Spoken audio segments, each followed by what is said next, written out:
And conservatives and climate change, maybe two things you never thought would come together, but now there is this one young Republican who is hoping to change the way the Conservative Party sees conservation by addressing it head on. Benji Backer started the American Conservation Coalition back in 2017, and he just has a new book out today addressing climate change from both sides of the aisle. Benji Backer, he's the author of Conservative Environmentalist and the founder and executive chairman of the American Conservation Coalition. He joins us now. Benji, so good to see you.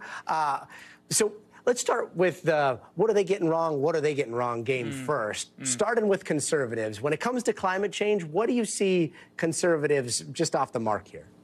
Well, it's great to see you, and thanks for having me on, because it's a big day. I mean, this is the first book that's been written by a conservative that talks about how we can solve environmental challenges and climate change in decades. And so it's a big moment, and I appreciate you sharing it. And conservatives have gotten this wrong since the early 2000s because of how partisan this issue has become. Back in the 80s and the 90s, Republicans led the biggest environmental efforts in this country.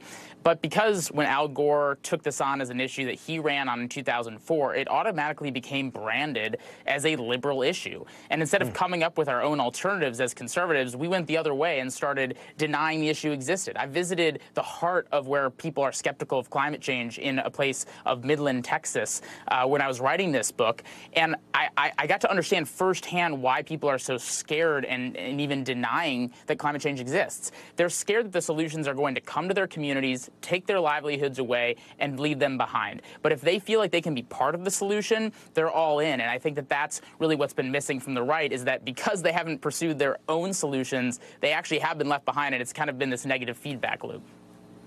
In terms of liberals, we know some like to protest by, I don't know, throwing paint on art. What do you think progressives are getting wrong when it comes to messaging of climate change? Well, they're getting a lot wrong, honestly. They're getting it wrong that the world's going to end tomorrow, and they're getting it wrong that we need to take drastic action that will basically screw over a decent part of the population, and that we're all just going to have to force our way to electric vehicles and renewable energy. The government and these kind of top-down policies are not appealing to most people, not just conservatives, but they're not appealing to progressives either.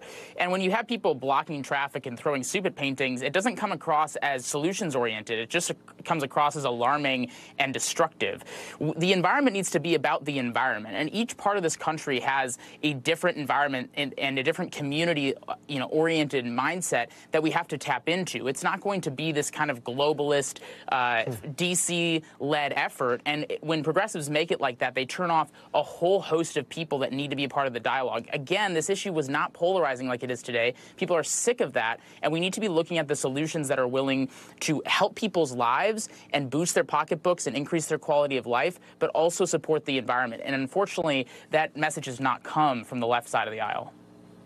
It's interesting because you've traveled the entire country, and we have different environments, different climates all around. Did you find a common ground here for conservatives and liberals to meet in? Absolutely. I mean, conservatives and liberals share a lot of the same principles. They want safer communities. They want cleaner communities. They want clean air, clean water. They want cleaner energy sources. They want opportunities to move towards more sustainable technologies. But the main principle that I've found is that people need solutions that lower costs for them, that increase affordability, that are easy to implement. And there are so many examples of that. I drive a plug-in hybrid vehicle. It gets me 60 miles per gallon. That's an amazing technological achievement from where we were a few decades ago. There's nuclear and solar and wind and hydropower projects happening all over the country. Geothermal and even natural gas has been really helpful in having us reduce emissions.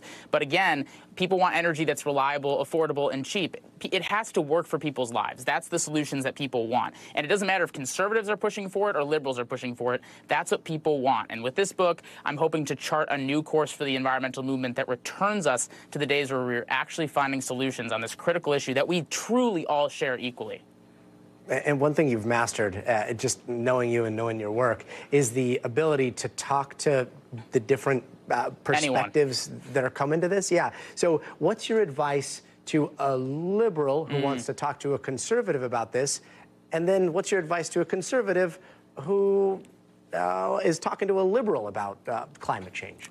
Yeah, I mean, that's a great question, because a liberal person has to realize that a conservative that's denying or skeptical of climate change isn't denying or skeptical because they hate the environment. They have to realize that there's a reason that they're denying or skeptical of it, whether that's misinformation that they've been spoon-fed, or they're scared of the solution, or they feel like they're not part of the solution. Those are really key reasons, and those are all valid reasons, and everyone's reasoning is different. So I think understanding that it's not necessarily this like visceral, I hate the environment, is critical. For someone on the right, they have to realize that most people on the left aren't trying to take their livelihoods away. They might be a little ignorant, or they might misunderstand you, but they don't want to take your livelihoods away. And in fact, most people would welcome conservatives at the table. I have been welcomed by so many liberal leaders at the table because they want me there. They genuinely want me there. And conservatives have to understand that not everyone's out to get them, and that not everyone's thinking that the Green New Deal needs to be implemented to take conservative livelihoods away, and they assume that, which is wrong. Benji Backer, author of the so Conservative Environmentalist. Benji, thanks for being with us, brother. Thanks.